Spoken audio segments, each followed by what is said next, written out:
C'était Julie qui disait que ce roman doit être lu, par exemple, par des féministes même en Europe. Ce roman, c'est une bombe. On le lit une fois, on le lit deux fois. Je crois que je suis à ma 3e lecture et à chaque fois, je découvre quelque chose. Voilà, il faut vraiment le lire, il faut l'appréhender. Voilà, il faut en parler. Parlez-en autour de vous. Voilà.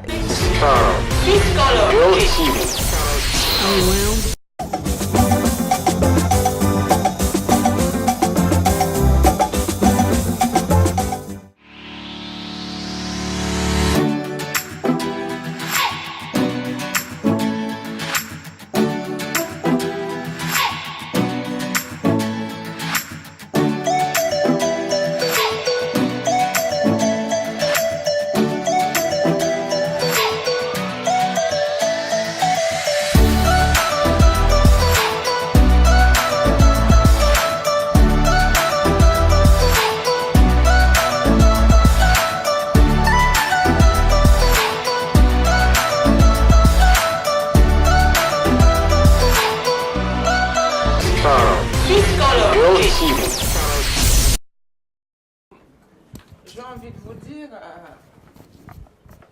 en fait, dans le livre, Sonia, oh, il faut que je regarde là-bas. Bon, dans le roman, Sonia, c'est mon personnage chouchou. Sonia, c'est un peu la figure un peu de notre société. Nous avons tous des Sonia dans nos familles. Nous avons tous des Sonia dans notre entourage, dans notre environnement. Une femme qui arrive, parce que quand on regarde l'histoire de Sonia, qui a été mariée assez vite, 2 enfants, a eu le courage de quitter un homme qui la tabassait, est revenue dans sa famille, elle est journaliste, elle a un boulot. Elle est journaliste, elle a réussi quand même à se faire toute seule. Mais à côté de ça, elle devient un peu, un objet. C'est-à-dire que la plupart d'hommes qui ont le pouvoir, ça devient un objet de pouvoir. Pour la plupart d'hommes qui gravitent autour d'elle, c'est un peu le Graal à acquérir, même pour Victor, qui pour moi est l'homme le plus antipathique du roman. Désolé. Donc, lui, parce qu'il faut quand même se permettre de prendre la femme avec qui on couche, fut-il sa maîtresse, et la proposer à son chef pour pouvoir garder son poste. Ça, c'est vraiment... Pour moi, ça dépasse tout entendement. Donc, Sonia, c'est cette femme-là qui arrive encore à se battre. Moi, je trouve que il y a beaucoup qui vont me dire, non, Sonia, elle n'assume pas ce qu'elle est. Peut-être qu'elle assume trop ce qu'elle est. Je pense au contraire. Elle assume, elle se joue des hommes. Elle a été mariée. Et les hommes veulent d'elle. Je suis belle, vous voulez de moi. Écoutez, on va jouer. On va jouer. Oui, on va jouer. Il y a ce monsieur qui lui propose une maison, un immeuble. J'oublie non. Je te donne les clés de la maison. Elle lui dit non. Est-ce que Sonia est peut-être intéressée? Moi, je me pose la question. Si elle était si intéressée que ça, même le directeur de la sécurité du territoire, elle aurait dit oui. Donc, pour moi, c'est une dame courageuse qui essaie de s'assumer. Ça, c'est mon avis. Donc, je pense que... Je veux juste ajouter sur Sonia. D'ailleurs, je me demande, qu'est-ce que Sonia représente? Elle est dans la communication, elle a la possibilité de s'exprimer dans un média. Est-ce que cette liberté d'expression, c'est quelque chose que les hommes voudraient avoir? Elle a son commerce, elle est directrice d'entreprise finalement, parce qu'elle a elle-même son commerce. Est-ce que cette liberté de commerce, c'est quelque chose que les hommes recherchent? Enfin, j'ai l'impression que toutes les parties de Sonia et de tout ce qu'elle est, c'est un peu des éléments de tout ce dont ces hommes manquent en fait. Et je me demande qu'est-ce qu'elle représente. On m'a donné un peu le micro, même si je sais pas. On a beaucoup débattu sur le personnage de Sonia. C'est pour ça que... Mais ça, t'inquiète. Je ne suis pas antipathique à Sonia. Et je vais d'ailleurs dire quelque chose que j'ai jamais dit lors de tous les débats, parce qu'il fallait bien qu'il y ait un débat. Je suis l'autre... Sonia et moi, on est une pièce de monnaie. Je suis pile les faces. Et donc, c'est tellement proche que je sais que si je retourne, je suis Sonia. Et je ne veux pas ce côté-là de moi. Et c'est pour ça que je la regarde et que je ne veux pas la défendre parce qu'elle n'est pas à défendre. Justement, comme elle vient de le dire, Sonia a une émission, rien qu'à elle, un micro. Elle a son restaurant, elle a réussi à divorcer, elle a eu ses 2 enfants, dont sa vie n'est plus à faire. Et quand je la regarde, pour moi, c'est elle qui devrait dire franchement non. Elle devrait pouvoir dire non. Que ce soit en face d'Aka, que ce soit de façon détournée, elle devrait trouver une intelligence, quelque chose, je ne sais pas comment, soit pour dire non, soit pour dire oui. Parce que quand je dis elle devrait dire non, c'est comme si elle non. Je ne juge pas qu'elle dise oui, qu'elle dise non. En fait, je la trouve fausse. Je la trouve très hypocrite et je trouve qu'elle joue le jeu de ces hommes. Peut-être qu'elle assume ça, de Attends, jouer le jeu des laisse-moi hommes. terminer. Je trouve qu'elle joue le jeu de ces hommes, ça veut dire elle a le pouvoir comme ces hommes. Elle a le pouvoir de la beauté. Elle a le pouvoir de la télé. C'est un grand, ça dépasse l'argent, passer à la télé. Elle a le pouvoir d'avoir son restaurant. Elle a le pouvoir d'être une femme qui a été mariée 10 ans, qui a ses enfants, donc elle n'a plus rien à prouver en tant que femme qui peut être avec un homme. Elle a le pouvoir de la femme émancipée. Elle a réussi à dire merde au cou. Et là, elle joue les minettes. On me donne l'argent, je prends, mais je dis à tous mes copains, je ne veux pas. On est un peu dur avec Sonia, non? Je sais pas, peut-être parce qu'on est d'ici. C'est vraiment mon avis. Vraiment, ça c'est une question que je me suis posée. On est d'ici. Est-ce que la position de la femme dans la situation où elle se trouve, est-ce qu'elle n'a pas le choix de devoir choisir l'un ou l'autre pour pouvoir se parce que trop libre, peut-être que c'est dangereux. Ça c'est étonnant. Attends, Vanessa, c'est dangereux, mais c'est dangereux parce que justement, elle veut pas perdre ses acquis. Comme Victor qui accepte de ramener Sonia à Aka parce qu'il ne veut pas perdre ses acquis. Donc, c'est pour ça que je dis, elle joue le jeu de ces hommes et moi, je n'ai pas à être de son côté. Je la comprends, je peux jouer le même jeu. Mais ça dépend de ce que je veux. Mais si je veux défendre les femmes, je ne joue pas le jeu des hommes. Et le pire, c'est que quand elle entend qu'elle est sur écoute, elle peut demander conseil. Sonia a une maman, elle a des copines, elle a des gens. Elle décide de changer des téléphones. Pourquoi? Elle décide de jouer le jeu d'Aka. On va jouer au malin, malin et demi et tout. Donc, elle joue son malin et à la fin, elle est tellement lâche, parce que Sonia est lâche, qu'elle arrive à une situation où elle produit un acte de chaos. Parce que l'acte final, c'est le chaos. Non, on ne dit pas la fin. Moi, je vais te Non, dire, je vais te dire, hein, on a eu un débat assez passionnant sur Sonia. Moi, je dis, tous le roman de Théo est un roman de liberté. Sonia est une femme libre. Et elle le démontre tout au long de son roman. Avec la plus passée, dans la manière, dans sa manière de faire, avec les armes qu'elle a, dans le contexte qu'elle a, elle utilise la liberté. Cette liberté-là, parce qu'elle est ce qu'appelle ton liberté. Redéfinissons donc ce que c'est que la liberté dans un contexte africain. Donc voilà, on lui donne l'argent, elle prend. On lui donne ci, elle prend. Moi, j'aurais pas pris les sous. Les médias, on parle de médias. Réfléchissons. Demandons à l'auteur. Est-ce que au final, Sonia, dans son émission, elle a quelle liberté? Elle a quelle liberté d'agir? Parce que si elle avait vraiment la liberté d'agir, le directeur de la sécurité nationale ne viendrait pas la menacer de faire perdre son émission. Elle est libre pour moi, Sonia. Je voulais juste ajouter. Non, mais par rapport aux accusations de Sonia. Juste un truc. Non. J'abonde dans ton sens. Je voulais juste dire que n'oublie pas que lorsque Sonia va rencontrer Aka, avant ça, elle a eu un entretien avec Victor qui lui a signifié, est-ce vrai, est-ce faux, que sa vie était en danger si elle ne partait pas rencontrer le monsieur. N'oublions pas ça. Mais pourquoi elle accepte l'argent et les cadeaux? C'est un peu ce que je me demandais. C'est un petit peu ce que je me demandais quand on dit qu'elle est libre. Oui.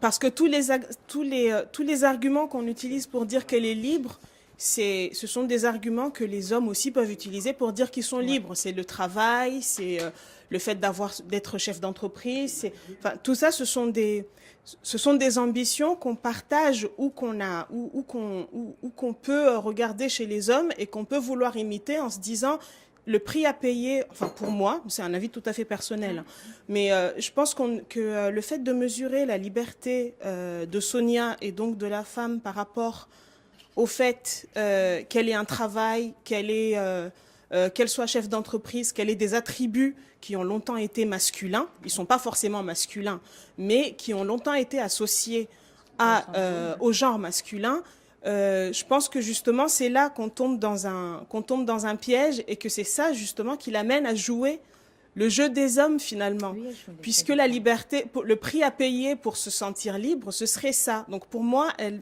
je la connais pas encore totalement, je n'ai pas encore tout lu, mais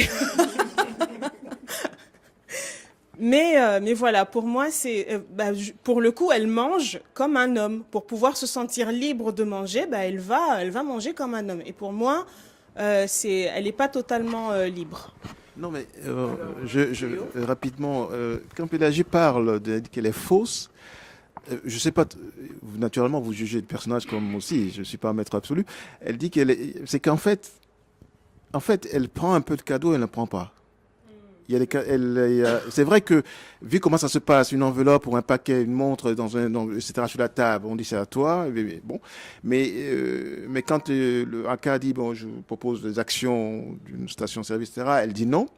C'est-à-dire que, je pense, me semble-t-il, Pélagie aurait souhaité quelque chose de clair, et non pas un peu ci, un peu à gauche, un peu à droite. C'est cela peut-être aussi qui fait que, évidemment, l'Église, elle ne se sort pas de la situation. C'est cela aussi la vérité. Juste pour dire que, c'est-à-dire que Aka ne l'a pas menacé c'est elle qui rumine, hein.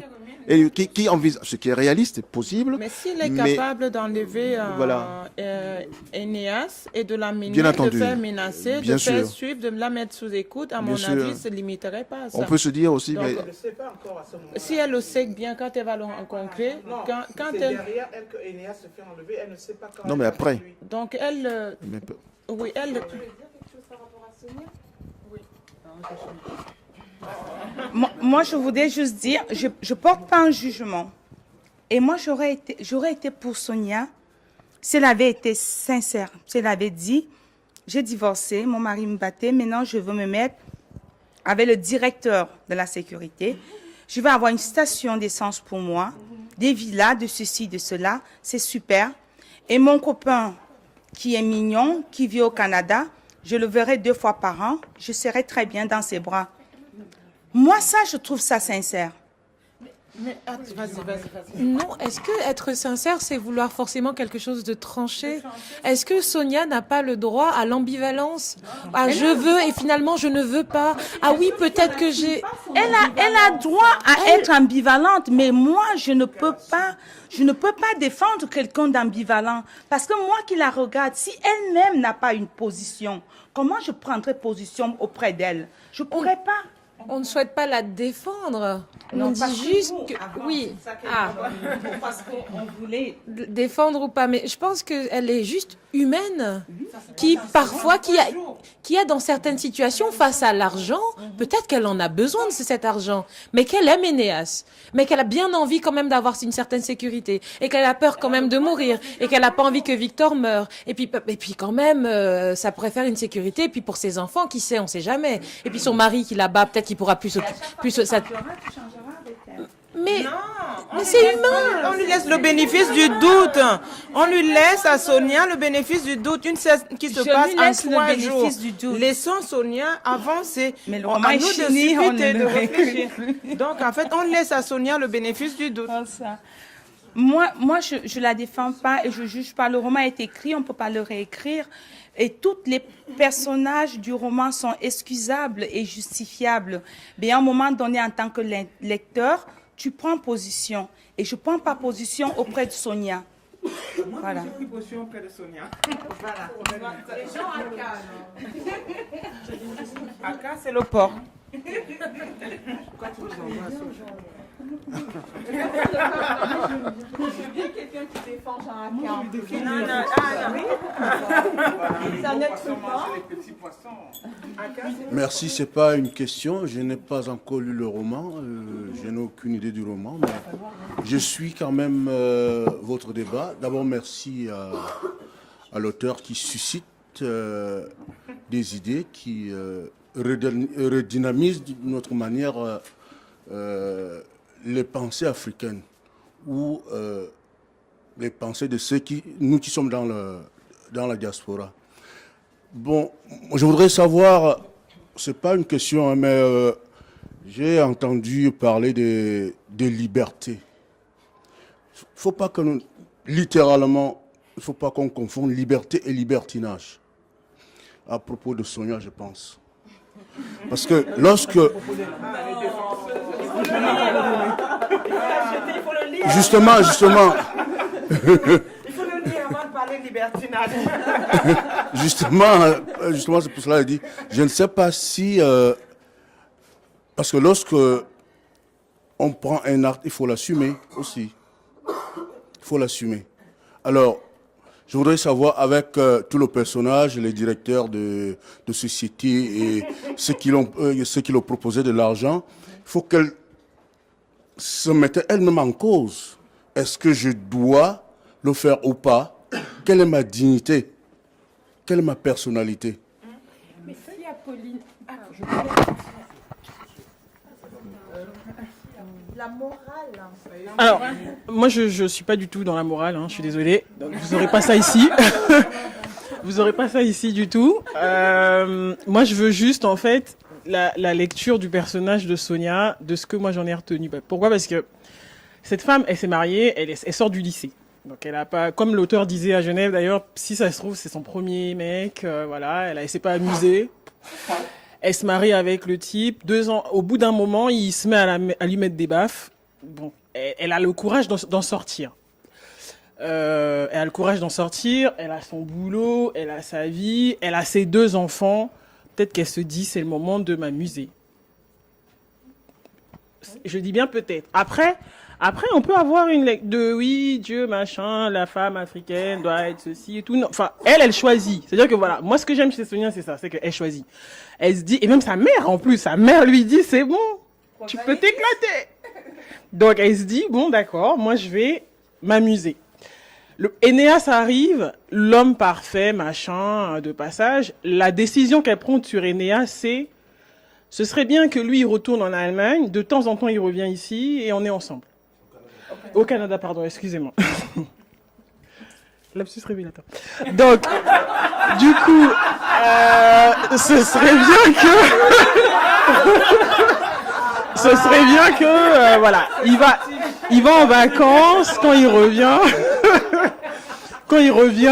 voilà, on s'amuse. François qui lui propose, François le célibataire et tout, bon d'accord, il est moche, mais bon, Jean Aka, c'est pas un canon non plus. Lui, il est carrément disqualifié, ça se voit. Elle le fait attendre, il attend, bah, il est disqualifié. Jean Aka, moi, ce que j'ai remarqué, c'est que Sonia, elle prend des cadeaux. Mais moi, quand je vais au bled, il y a des gens, ils me donnent de l'argent. Comme ça. Ils disent, et tout, ça va, ça fait longtemps et tout. J'ai même vu, t'es belle, prends de l'argent. Bah si, il faut juste être belle pour avoir de l'argent, bah ce serait sympa. Je peux comprendre, parce qu'en plus, ça se voit que ce mec, il se déleste de rien, quoi. Il lui donne une laisse comme ça d'argent, avec un diamant et tout. Tu sais que si tu le prends, le mec, c'est bon, il va pas ne pas pouvoir boucler ses fins de mois. C'est aussi une mentalité, c'est aussi une façon de voir. Le moment où Sonia, elle a où elle se met à paniquer, c'est quand elle dit, mince, ce mec, il me cède quand même des actions d'une truc pétrolière, ça veut dire que, mais en fait, ce mec, il ferait jamais ça pour une personne avec qui il a pas d'enfant. Et c'est là qu'elle part en vrille. C'est là qu'elle se dit, oh mon Dieu, il veut qu'on se marie. Il veut que je rentre dans sa tour. Chose que François aussi l'a proposé. Et il a été disqualifié tout de suite.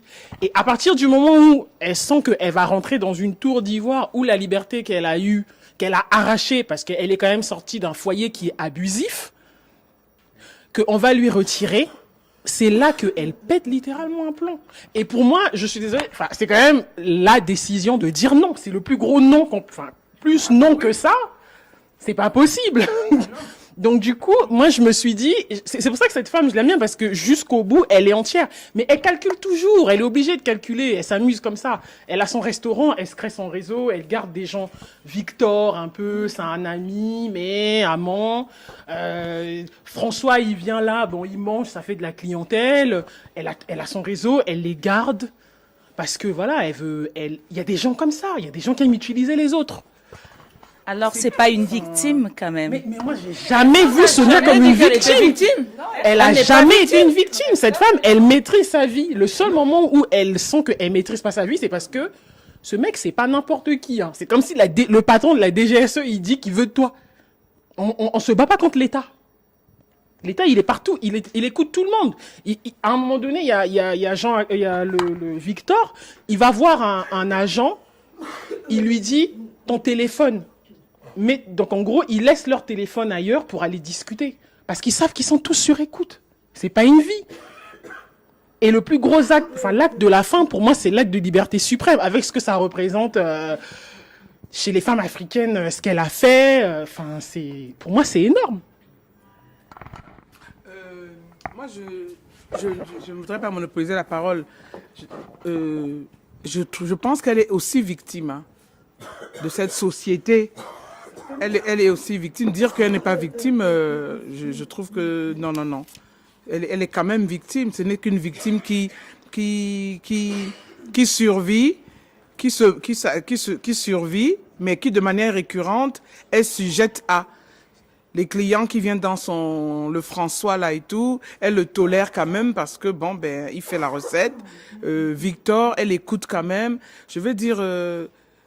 Peut-être que le mot victime est fort, mais on ne peut pas dire que Sonia n'est pas victime de la société dans laquelle elle vit. C'est-à-dire que Aka mis à part. Hein. En fait, quelque part, ils se tiennent un peu tous par la barbichette. Parce que, quelle que soit la décision de Sonia, si Aka, en fin de compte, n'obtient pas ce qu'il veut, il ne se sentira pas du tout puissant, même s'il punit Victor, même s'il fait virer Victor ou même s'il fait tuer Victor. Je veux dire, pendant au moins 15 minutes dans sa vie, il se sentira impuissant, le directeur de la sûreté territoriale. C'est clair. Donc, je veux dire, un bout de femme qui ne pèse rien sur l'échiquier, voilà, elle lui résiste tant bien que mal. Et en plus, elle lui prend même d'abord les cadeaux et elle lui résiste. Je veux dire... Oui, je ne sais pas si tu voulais dire quelque chose. Oui, c'était pour... Parce qu'on a beaucoup parlé des personnages féminins. Donc, on a beaucoup parlé de Sonia, on a beaucoup parlé d'Apolline. Mais il y a aussi ces personnages masculins. Il y a ce Jean Aka qui a comme ça une toute puissance dans le roman. Et il est un peu le mauvais personnage, en fait, le méchant du roman. Alors, je voulais vous demander à vous comment vous le percevez. Est-ce que c'est vraiment le gros dégueulasse, ou bien vous lui donnez quand même vous lui trouvez quelques qualités dans ce roman? Enfin, quelle est son influence, quelle est son importance dans... Voilà, qu'est-ce qui vous suscite en fait? Bon, j'ai le micro, après je vais le passer à quelqu'un d'autre. Moi, j'ai dit tout à l'heure, Jean Aka, pour moi, c'est l'antipathique du roman. Il me fait penser un peu à mes jeunes années en Afrique, où celui qui avait une petite parcelle de pouvoir en usait assez en outrepassant ses pouvoirs, en outrepassant. J'ai le pouvoir, j'abuse, je prends. Limite, je suis puissant, je me pose, je prends, vous n'avez qu'à vous aligner. Et moi, ce genre de personnage-là, je vous disais, j'ai rencontré ce personnage encore beaucoup plus tard dans mes années d'étudiante, où beaucoup, tu vas en Afrique, où quelqu'un va te voir, il va te dire, tu es comme un plat de bouffe, je vais te bouffer. Mais est-ce que c'est pas un homme qui est simplement amoureux et qui fait tout ce Il qu'il n'est peut pas pour amoureux. avoir la Quand femme on est qu'il amoureux, Non. il faut repenser. Pourquoi il donc, serait pas amoureux? il faut repenser notre définition d'être amoureux. Peut-être le contexte africain où si tu es amoureux, je te prends, je te Mais viole. pourquoi le contexte africain? Weinstein, il n'est pas africain. Hein? Est-ce que Weinstein était amoureux? Je me sers de mon pouvoir. Non, il peut être amoureux parce que je pense qu'il ne... Je pense qu'il ne ment pas quand il dit à Sonia que ça fait des mois que elle le découvre là un soir et lui il lui fait comprendre que ça fait 3 mois je crois. En tout cas ça fait des mois que il dort devant le petit écran, il la regarde. Donc voilà, il a envie d'elle, il a besoin d'elle et de par son pouvoir, je pense que je ne le défends pas, attention. Ce n'est pas un homme de pouvoir qui est simplement amoureux, c'est un homme qui a du pouvoir et qui est amoureux. Prenons un homme, excusez-moi, prenons un homme tout court. On ne connaît pas sa situation sociale, sa catégorie socio-professionnelle. Il voit une femme, il la désire, parce que c'est d'abord l'œil, c'est d'abord le physique, et après on regarde le caractère de la personne, etc., de part et d'autre. Il voit une femme, il est amoureux. La première chose qu'il se dit, bon, je suis pas un homme, mais il se dit, comment puis-je faire pour attirer son attention? Comment puis-je faire pour lui plaire? Je pense, monsieur l'homme. Voilà, la première chose. Donc maintenant, si c'est un musicien, il va se dire, il va tirer son attention, il va prendre sa guitare. Donc lui, son instrument, c'est le pouvoir. Alors, il dit que tiens, mais il paraît qu'elle, excusez l'expression, qu'elle fricote avec mon subalterne Victor. Voilà. Bon, là maintenant, je préfère ne pas ouvrir cette brèche parce que quand j'ai lu, j'ai pensé à la brèche de ces pouvoirs secrets où il faut montrer. Il faut soumettre les gens. Est-ce que c'est cela, c'est cette fenêtre que l'auteur a voulu ouvrir? That is the question, mais je préfère ne pas ouvrir cette fenêtre. Mais il y avait quelqu'un je ne veux pas monopoliser la parole, mais il y a quelqu'un qui disait à Genève que si Jean Aka avait eu un champ, par exemple, c'était un garde du village qui avait son champ, qui cultivait, ben voilà, il serait venu donner à Sonia ses régimes de plantain et ses poires.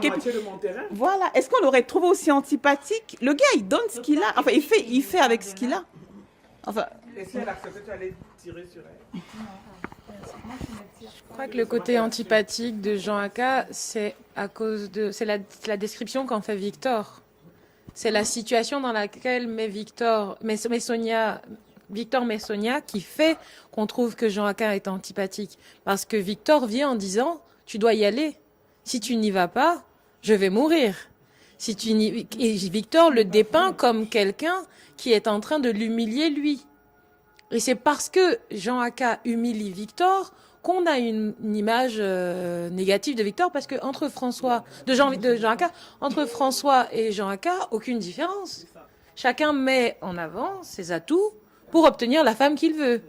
Je ne vois vraiment pas de différence. Lui, il met le pouvoir. Mais la seule image négative que l'on voit, c'est parce que, bien sûr, il évince voilà, avec Énéas et tout ça. Mais il fait ce que tout homme aurait fait pour obtenir, tout homme et toute femme d'ailleurs, pour obtenir ce qu'il veut. C'est ça. Victor est lâche. Victor se sent émasculé encore plus. Et donc, plutôt que de prendre position, de dire je ne t'emmène pas là-bas, je ne veux pas, il dit non, c'est mon chef. C'est pas de ma faute, c'est lui le méchant. Mais non, il n'était pas obligé de l'y emmener. Il n'était pas obligé de les mettre en relation. Il pouvait dire, elle est à moi. Il pouvait l'épouser quand il essaie de le faire au dernier recours et tout ça. Il le fait pas. Mais c'est son chef, le pauvre. C'est lui le lâche. C'est complexe. Il y a du vrai dans ce que vous dites, mais bon, il y a quand même, comment dire, il pouvait pas non plus, Victor ne pouvait pas non plus vraiment parce qu'il est marié à la nièce de son patron. Tu peux pas être marié à la nièce de ton patron, vouloir la femme de la télé, et tu n'es pas prêt à payer les conséquences. Ah oui. Ouais, mais il n'y a pas. En théorie. J'ai demandé un héros. En théorie. Un héros, ça Juste un mot rapidement. Bon, je pense, tout ce que vous dites est vrai. Je pense que Jean Aka, il est possible qu'il soit sincère, Mais c'est un homme qui a une carrière dans un régime africain et qui a l'habitude de ce qu'il fait, de la violence ajoutée au cadeau. Et en réalité, je pense qu'une femme à sa place ferait sans doute la même chose. Je crois que donc c'est le pouvoir en plus. C'est pour ça que la comparaison avec un agriculteur peut faire une différence, faire la différence. Comme il a le pouvoir, comme il a la possibilité d'écouter. Après tout, on a vu ici à l'Élysée, non? Je crois qu'autrefois, on a écouté des actrices. C'est la tentation, c'est-à-dire qu'il détient ces moyens, aussi bien l'argent, etc. Et il utilise ça. Ce serait difficile de ne pas l'utiliser, étant donné qu'il n'est pas, par rapport à Enéas, jeune, il n'a pas l'avantage de la jeunesse, et l'avantage peut-être de la qualité. Voilà, il a donc dû utiliser ça, et sans doute qu'une femme à sa place aurait, sans doute, exact, je crois bien. Alors maintenant, savoir, bon, cela dit, il reste quand même que c'est quelqu'un qui envoie kidnapper quelqu'un, et donc c'est extrêmement. Oui, mais c'est quand même criminel, hein, donc on ne s'en vante pas. Je crois pas. Il y a quand même ça, c'est complexe en fait, comme affaire. Voilà. Mais oui, en fait, c'est que je comprends pas. J'ai l'impression que tu sois moins tolérante à l'encontre de Sonia que d'un Victor ou à Aka, quoi. Donc ça, c'était une parenthèse. Qui aime bien châtie bien, n'oublie pas elle a dit qu'elle était le revers. Elle a dit qu'elle était le revers de la médaille. Répondre de ça.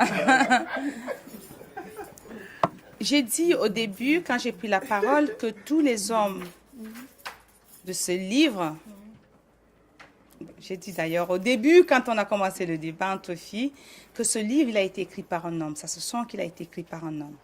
Il n'y a pas de doute. Il a été écrit par un homme. Et j'ai dit, tous les hommes de ce livre étaient, comme j'ai dit, impuissants, émasculés, c'est un peu fort. Et je suis désolée, sincèrement, je ne leur ai même pas porté grand intérêt. Ça veut dire quoi? Ça veut dire je ne peux même pas analyser Aka parce qu'il ne pose que des actes désespérés. Je ne peux pas analyser quelqu'un qui est en situation de détresse vis-à-vis de lui-même. Qui se permet, lui qui a appris le droit de l'écoute, d'écouter des gens dans leur intimité, d'écouter des téléphones des gens, de payer des bensikineurs pour suivre la femme qu'il aime. Ça veut dire qu'il se rabaisse. Il pourrait prendre son 4x4 et la suivre toute la journée.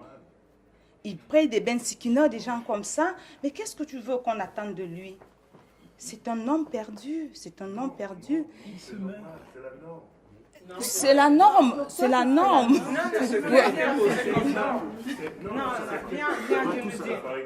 Oui.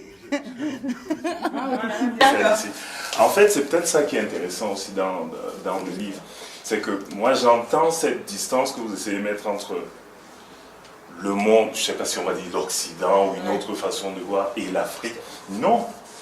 Moi, j'ai l'impression que ce sont les mêmes rapports qu'on trouve exactement partout. L'illusion qu'on se fait de cette liberté, je sais pas, j'ai l'impression qu'on l'idéalise. Je prends ça un peu partout. Vous donnez l'exemple, vous parlez de Kagame tout à l'heure, en disant le Rwanda en train de prendre un essor, etc. Mais Kagame est au pouvoir depuis très très longtemps. Donc on peut pas, je ne sais pas si c'est ça qu'on appelle démocratie, c'est ça. Ils ont trouvé un moyen de composer avec. Il y a des immeubles qui sont montés, mais il y a aussi des prisonniers politiques chez eux. Le Kenya est en train d'être à feu et à sang parce que certains ne veulent pas laisser le pouvoir. Pourtant, comparé à notre société francophone, on a l'impression qu'il y a un peu plus de liberté. C'est quoi la liberté? Je peux vous interrompre juste une Oui. chose, parce que là, vous ouvrez une parenthèse par rapport à la politique. Ce que j'ai dit, je ne suis pas en train de parler du Rwanda ou du Kenya, j'allais dire d'une situation politique. Je parle de l'individu qui peut se déployer dans l'accomplissement de quelque chose. Ça peut être, sur le plan, si vous voulez, on peut prendre le sportif. C'est-à-dire que il y a de l'énergie mentale, ou tout ce que vous voulez, et j'ai dit Kagame en tant qu'individu, accomplissant quelque chose, bien ou mal. Non, mais comprenez très bien ce que je suis en train de dire. C'est-à-dire que bien ou mal, si vous voulez, on laisse les hommes politiques, on prend les artistes ou les sportifs. Et c'est pas la même chose que quelqu'un qui est, comment dire ça, dans l'impasse. Vous comprenez? Et qui pourrait faire payer à plus faible que soi son échec. C'est ça que je voulais dire. Nous le sommes tous, c'est tout. Mais nous le sommes tous dans cette... Oui, mais 2 secondes. Il y a des gens qui accomplissent. C'est-à-dire, il faut quand même comprendre ceci, hein, et c'est même dans le domaine littéraire ou ailleurs. Hein, quand vous avez, surtout l'homme, je dis l'homme masculin, quand vous pouvez, parce qu'il y a sans doute, je ne sais pas trop comment nommer ça, de l'énergie ou je ne sais pas quoi, qui peut se déployer, et il y a une transcendance, il y a une libido qui s'accomplit, je crois, plus que si vous êtes dans l'impasse. Mais non, et c'est pour cela que je le dis. Excusez-moi de dire ça, mais je pense que là, c'est encore une fois idéaliser ce rapport à, je ne sais pas si on va dire l'accomplissement ou l'épanouissement. Les hommes qui se déploient, on a des Strauss-Kahn qui deviennent, ils se sont déployés de la manière la plus extraordinaire sur le plan professionnel. On ne peut pas se dire qu'il y a des limites. Mais la libido a quand même un autre problème. Je pense que la question du pouvoir et du rapport, tu disais que tu pensais que l'amour était autre chose que la politique, mais je pense que malheureusement, l'endroit de l'amour est devenu un endroit de lutte. C'est une vraie lutte. Oui, mais ça n'a rien à voir avec le contexte. La situation africaine, nous en tant que...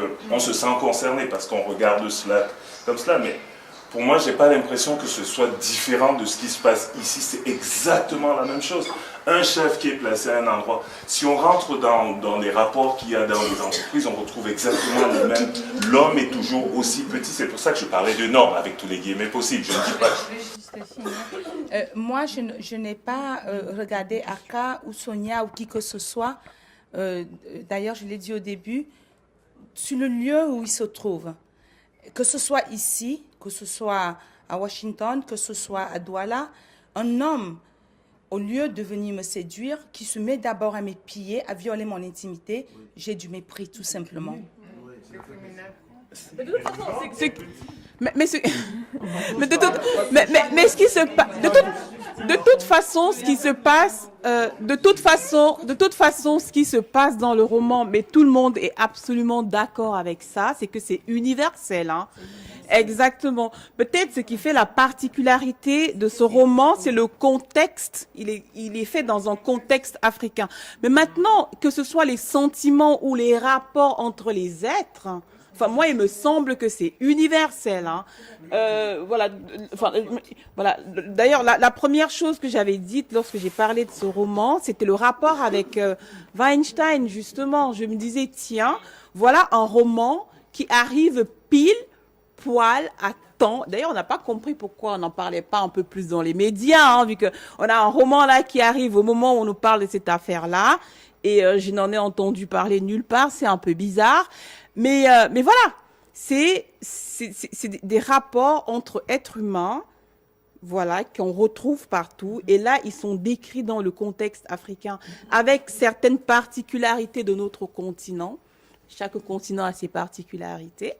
Voilà, donc voilà, c'est absolument d'accord avec toi. C'est universel. Pourquoi est-ce que je dis ça? C'est que j'avais cru comprendre, enfin, j'ai essayé de faire vivre les préjugés et tout, je suis arrivé en retard, mais j'avais cru comprendre au moment où je suis arrivé qu'il y avait une volonté, en fait, il y avait un questionnement sur le rapport de, je sais pas si on va, je sais même pas ce que ça veut dire, de l'homme africain avec l'amour et la relation, en tout cas sentimentale, et qu'il y avait quelque chose à apprendre ou à éduquer avec, en mettant de la sensibilité, etc.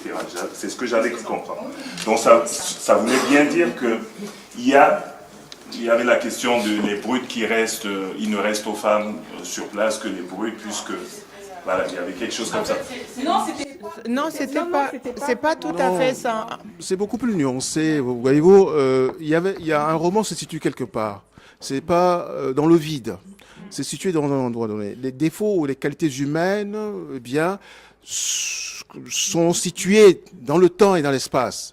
Vous comprenez? Et la question, en gros, ce qu'on avait dit, c'est que pourquoi est-ce que je pensais en tant qu'auteur que eh bien, je crois, améliorer la société. Est-ce que c'est l'artiste ou l'écrivain qui pourrait... Et je dis que, il me semble, et là je l'ai dit également, que mon personnage d'Énéas, visitant la ville d'origine de ses parents, déplore que il n'y ait pas eu jusqu'à lui, jusqu'à ce moment-là, un passé littéraire où des gens ont voyagé depuis le 19e siècle, etc. Mais il n'y a pas eu d'écrivain, il y a eu tout ce qu'on veut, hein, dans la modernité, pharmacien, médecin, en fait, tout ce qu'on veut, mais il n'y a pas eu de poète, et il déplorait cela.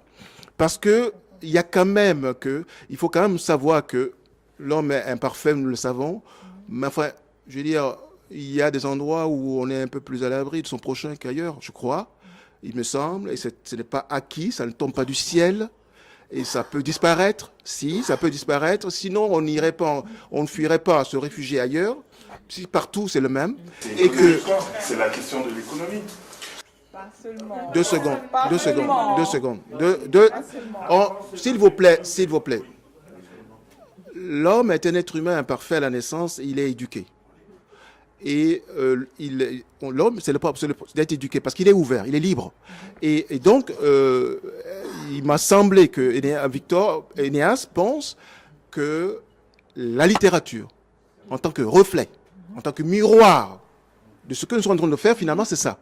En tant que miroir posé justement à l'homme. Vous êtes en train de dire que, eh bien, ça c'est le propre de l'homme. Ça veut dire quoi? Vous êtes en train de voir l'homme. Tout à l'heure, vous courriez pour peut-être gagner de l'argent ou faire autre chose. Vous ne contempliez pas l'homme dans sa destinée, comme cela. Et donc, la littérature comme reflet, comme miroir, eh bien, est un moyen que l'homme a inventé pour s'éduquer lui-même. Et que toute société doit le faire. Et que si vous prenez Zola ou je ne sais pas quoi, Victor Hugo, Les Misérables au 19e siècle en France, eh bien, croyez-moi, c'est pas la France d'aujourd'hui. Et ainsi de suite. Et les écrivains ont œuvré, sinon ça veut dire que Victor Hugo et tout le processus qui a été fait pour éduquer les gens avec ses œuvres, eh bien les sensibiliser, tout cela a été inutile. Donc il y a quand même ce processus et c'est ça que j'ai proposé comme réponse en fait. Je veux quand même juste et après évidemment il faudrait que vous parliez aussi vous-même. C'est-à-dire qu'il faut que vous dites, c'est un peu facile de dire oui c'est l'homme. Non, il y a quand même des gens. Sinon, on serait désespéré. Il y a quand même des gens qui s'accomplissent dans le bien, dans l'accomplissement de tout ce qu'on veut. Hein, je veux dire, dans la création artistique ou dans le génie. Et c'est quand même pas, je veux dire, c'est quand même pas. L'homme n'est pas que. Il y a des possibilités. Sinon, c'est à désespérer. Il me semble. Bon. Une fois d'accord avec vous, évidemment. Comprenez-moi bien. Je ne dis pas que les hommes ne sont que des porcs ou je sais pas. Mais ça fait partie de lui-même. Moi, je questionnais la spécificité africaine et le rapport entre ce que la diaspora pourrait apporter, le regard que la diaspora, en tout cas que les Africains, on va utiliser sa diaspora, de l'extérieur portent sur cette Afrique idéalisée et surtout cette liberté idéalisée. Encore une fois, on est en France, c'est l'un des pays où il y a le plus, on parle Sonia qui était battue par son mari, c'est l'un des pays où il y a au monde où il y a le plus de femmes qui sont battues. Donc je ne sais pas ce que c'est que la liberté. Peut-être qu'en fait, ce que j'en entends, j'en comprends, l'idée n'est pas alors de libérer la femme, ce serait plutôt de libérer l'homme, de redonner à l'homme ce pouvoir ou lui enlever cette impuissance que l'homme est supposé avoir. Ouais, alors peut-être, je vais peut-être te couper et je vais t'offrir le roman. Je vais t'offrir le roman parce qu'en fait, le roman Délicatessen, quand tu vas le lire, il n'y a pas de réponse. C'est une suite de questionnements. Il ne répond, mais vraiment. Là, ce que tu entends là, ce sont nos interprétations. Voilà, exactement. Mais même par rapport au rapport, les questions de rapport à la virilité, à la masculinité, il pose en fait. Ananiso pose les questions dans son roman. Il pose aussi d'ailleurs les questions à la femme africaine, quelque Sur part la en lui liberté, disant, mais finalement, qu'est-ce que tu veux? Quelle est ta position? Qu'est-ce que tu attends de l'homme? Quel genre d'homme tu veux? Mais au-delà même du genre d'homme que tu veux, ce que j'ai beaucoup aimé dans votre roman, Monsieur Ananiso, c'est que vous cassez un peu aussi le préjudice le préjugé, qu'on a de la femme africaine et du féminisme africain en particulier, sur le fait que toute sa vie tourne autour des hommes. Or aussi, on a 2 femmes qui ont quitté 2 hommes, enfin, une par la force des choses, mais quand même qui n'a pas cherché à se remettre dans les bras de quelqu'un d'autre, bien que là, elle tombe sur un homme qui semble être prêt à lui apporter le Canada sur un plateau d'argent. Elle lui dit non, j'attends. Elle fait ce choix. Et ça, j'ai trouvé ça... Enfin, je trouve que c'était une leçon. Enfin, c'est un roman qui doit même être lu par les féministes ici pour montrer que non, il n'y a pas... quand on parle de liberté et quand on parle d'opposer, en fait, l'Occident... Non, je pense qu'au contraire, je pense qu'il y a des questionnements et un dialogue. Et l'un de ces dialogues aussi, c'est la femme africaine. Est-ce que son monde, c'est seulement la masculinité ? Rassurer la masculinité, ou bien alors c'est aussi s'interroger elle sur ce qu'elle veut et sur quelle masculinité elle recherche, bien sûr. Donc c'est ce que j'ai trouvé vraiment fascinant dans votre roman. Là, tout à l'heure, je reviens quand même. Oui. On arrive gentiment vers la fin. Oui.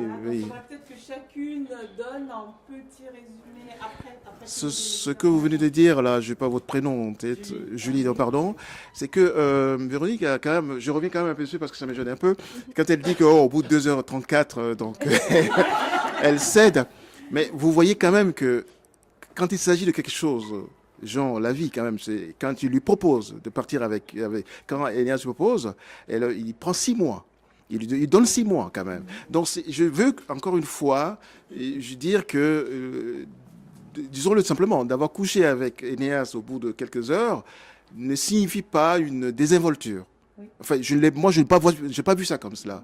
Et donc, ça pourrait être, naturellement, c'est un risque, c'est une audace, mais contrairement peut-être à Sonia, elle assume ça, elle le fait. Et lorsque il lui dit, mais voilà, maintenant, voilà, etc., tu viens avec moi. Et là, mais dans la logique de ce qu'elle est, il lui dit, eh bien, écoute, tu y repars 6 mois après, si ce n'est pas, c'est ce qu'elle a formulé, c'est-à-dire que si c'est toujours d'accord, ben c'est oui. C'est-à-dire que si tu veux toujours, eh bien, au bout de 6 mois, c'est oui. Elle lui répond oui, mais dans 6 mois. Lui. Enfin, elle a été désinvolte. En fait, elle lui a donné... non, elle lui a donné... pardon de l'expression, elle lui a donné le goût et puis après, elle joue les indifférentes. Pardon? C'était un homme. Si un homme y va après 2h30 minutes, tu aurais trouvé des circonstances. Tu aurais dit que c'est un séducteur. Je l'aurais... C'était un séducteur. Elle, tu trouves qu'elle est désinvolte. J'aurais trouvé qu'il est aussi désinvolte. C'est vrai? Oui. Ok, alors là, il y a une certaine égalité. Non, mais je voulais juste lire ce passage où elle lui dit 6 mois, si vous le permettez, parce qu'on n'a pas du tout lu d'extrait. Et la fin, je poserai une question. Alors, page 137. Donc, Enéas lui a proposé qu'elle le rejoigne au Canada. Donc, il lui dit, acceptes-tu? Ils sont de nouveau dans les yeux l'un de l'autre, nez contre nez. Le Canada? Oui. Son visage à elle ne répond rien. Tu retournes. 6 mois après, si tu n'as pas changé d'avis, c'est oui. Elle a parlé comme si elle récitait. Il veut dire quelque chose. Elle embrasse fougueusement, longuement, lui introduisant la langue au plus profond de sa bouche. D'où ma question.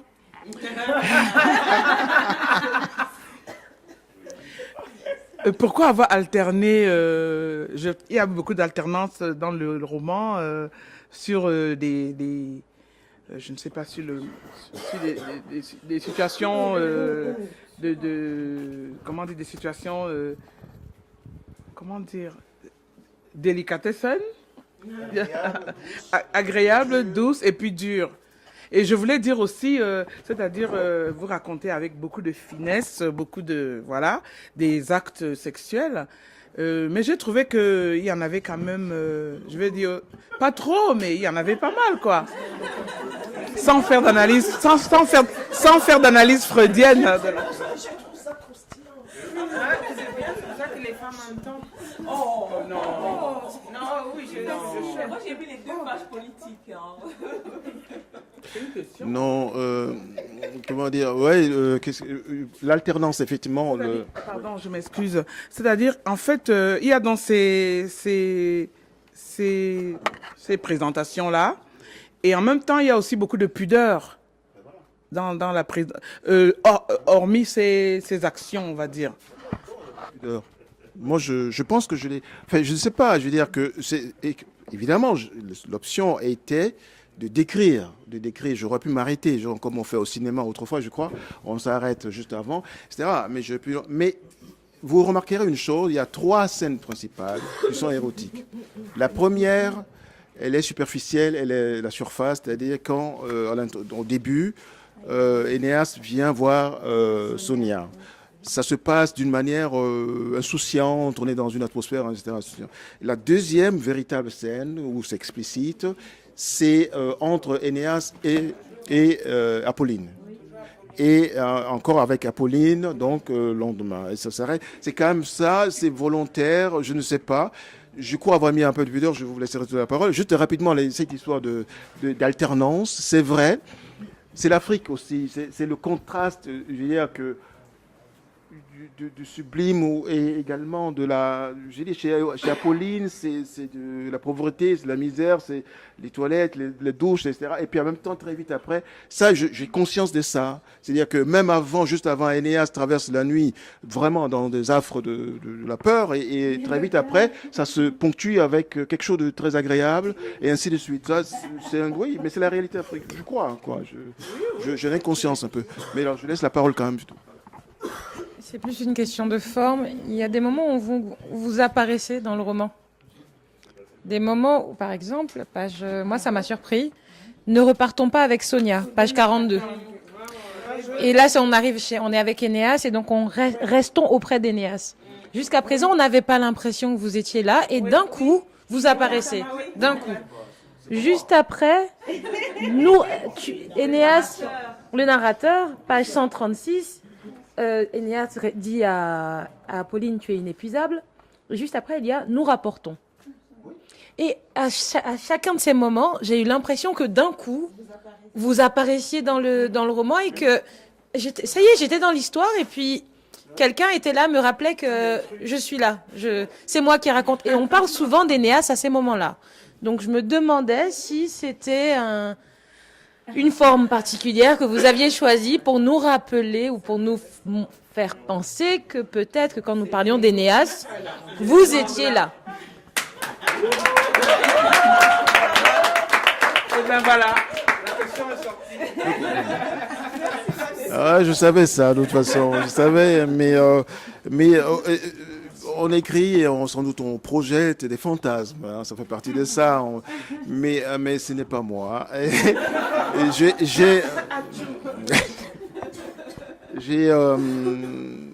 J'en sûr que c'est la fiction pure. J'ai beaucoup interrogé des gens, les situations, j'ai imaginé, j'ai confronté ça avec la réalité. Ça, c'est sûr, j'ai demandé. En fait, ma préoccupation lorsque j'écrivais ce roman, c'était quand même, parce que c'est quand même une petite audace, de créer, d'imaginer des personnages de femmes. Et surtout de les voir, est-ce que c'est réaliste, crédible? Tout à l'heure, elle a dit que c'est un homme, on voit que c'est un homme qui a écrit. Bon, j'ai quand même fait de mon mieux, j'ai essayé quand même d'imaginer. Donc c'est ça qui m'a préoccupé. Mais en réalité, sincèrement, je ne suis pas Énéas. Je ne sais pas quoi vous dire pour le prouver. La forme, c'était voulu, ça c'est voulu. Mais ça c'est toujours dans des situations, c'est comme un clin d'œil. Surtout dans la scène, par exemple, quand il dit nous rapportons, c'est-à-dire que en quelque chose, il sait pas, voilà, quelque chose. Avoir besoin à ce moment, vous auteur, de vous détacher. Mais c'est pas moi auteur, c'est le narrateur. Pourquoi le narrateur a eu besoin à certains moments de dire. Mais justement, c'est pas moi. Oui, mais c'est pour la chaleur de la chose, du moment. C'est-à-dire, ça fait justement par rapport à ça. C'est par rapport à ce qu'elle dit, impudeur, etc. Non, par rapport à ce que vous disiez tout à l'heure, que c'est, je crois, impudique, ou en tous les cas, ou la manque de pudeur. La pudeur, pardon. C'est juste parce qu'il y va franco, enfin, il y va. Hein, le narrateur dit. Encore une fois, il aurait pu s'arrêter un peu à cela, mais comme l'option, là, cette fois-ci, moi, auteur, lorsque j'ai décidé quand même de dire que je vais décrire 2 ou 3 scènes érotiques, réellement, effectivement. Et dans ce cas-là, je fais dire au narrateur un peu comme ça, ou de faire un clin d'œil, quelque chose, en fait. Juste pour dire, je dis ça, mais c'est pas, je n'invente pas, c'est ce qui s'est passé.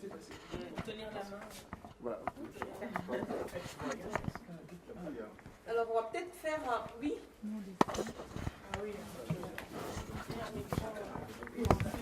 On va prendre une question et puis on va conclure gentiment.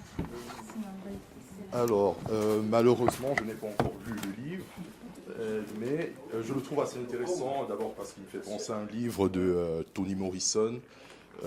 Soula, je ne sais pas si vous l'avez lu, mais il se ressemble assez. Tout à l'heure, vous avez parlé d'une impuissance généralisée en Afrique francophone.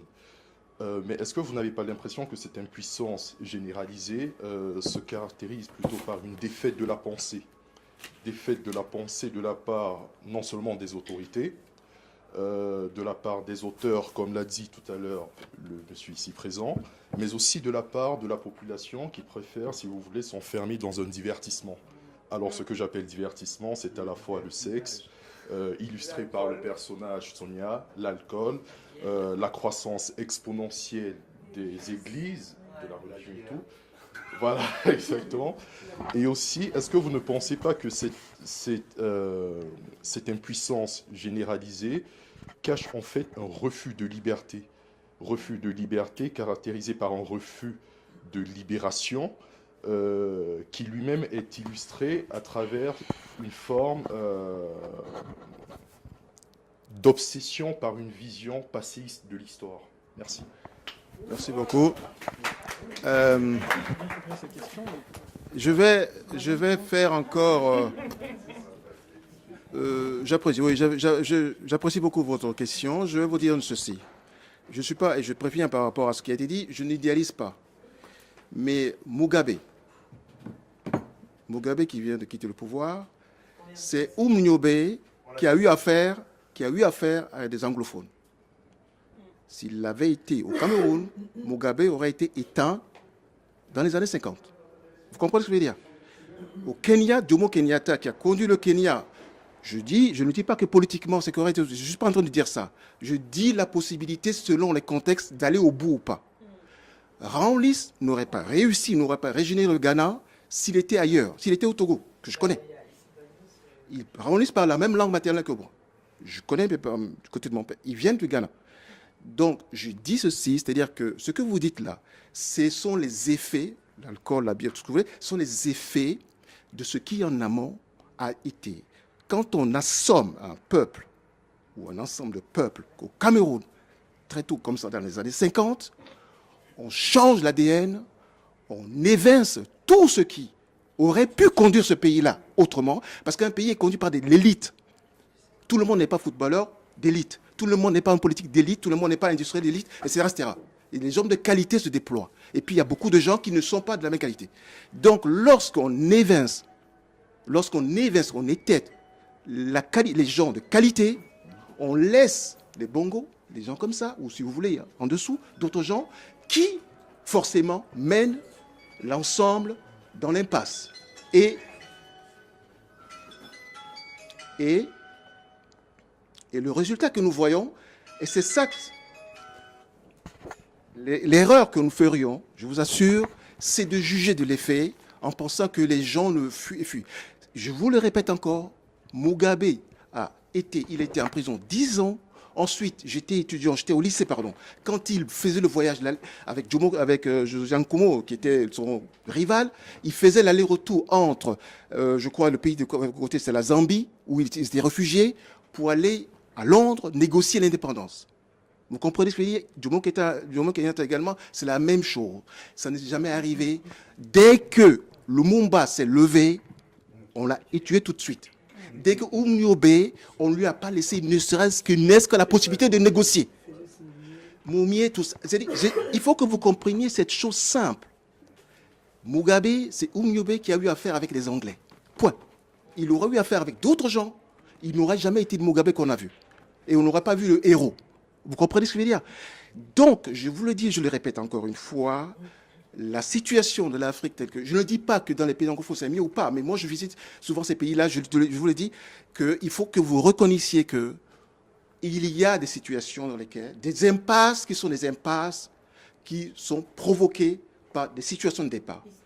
La dernière chose que vous devez savoir, c'est que lorsque on a une arme aussi énorme que de détenir la monnaie d'un pays comme le Cameroun, peu importe la richesse d'un pays pareil, rien ne se fera de bon. Rien. Puisque la monnaie n'appartient pas aux Camerounais. Vous comprenez ce que je veux dire?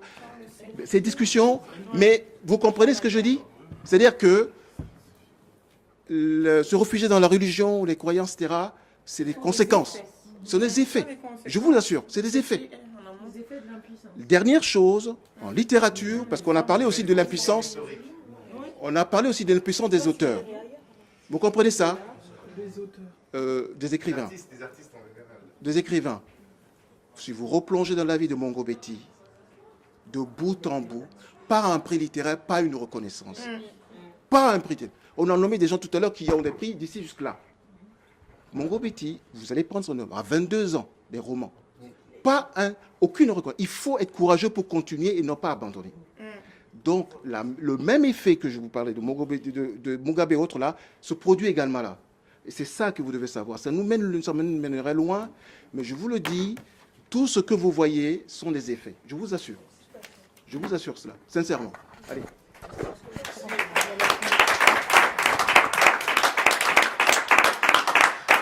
Alors voilà, sur ces belles paroles, on va de nouveau remercier, surtout la scène littéraire va une fois de plus remercier Théa Nanisso d'avoir accepté une fois de plus de venir répondre à nos questions, etc. On a eu Délicatessen Genève, aujourd'hui on a eu Délicatessen Paris. Alors, s'il y a des gens dans la salle qui sont dans d'autres villes, on est ouvert à Délicatessen Rouen, par exemple. Yaoundé même, voilà. Voilà. En tout cas, la scène littéraire est disposée à se déplacer dans la mesure où elle aurait vraiment l'accord de l'auteur. Nous on a beaucoup aimé, vraiment beaucoup aimé, si je puis me permettre de terminer, ce roman. Je ne sais pas, c'est Christelle qui disait tout à l'heure, ou bien, non, c'était Julie qui disait que ce roman doit être lu, par exemple, par des féministes même en Europe. Ce roman, c'est une bombe. On le lit une fois, on le lit deux fois. Je crois que je suis à ma 3e lecture et à chaque fois, je découvre quelque chose. Voilà, il faut vraiment le lire, il faut l'appréhender. Voilà, il faut en parler. Parlez-en autour de vous. Voilà, faites même des clubs Délicatessen dans votre maison avec votre mari, voilà, vos enfants, vos voisins. Mais exactement, c'est une bombe. Voilà, c'est ce que je voulais vous dire. Et merci encore une fois de plus. Merci à la scène littéraire. Merci. Et puis, voilà, au revoir.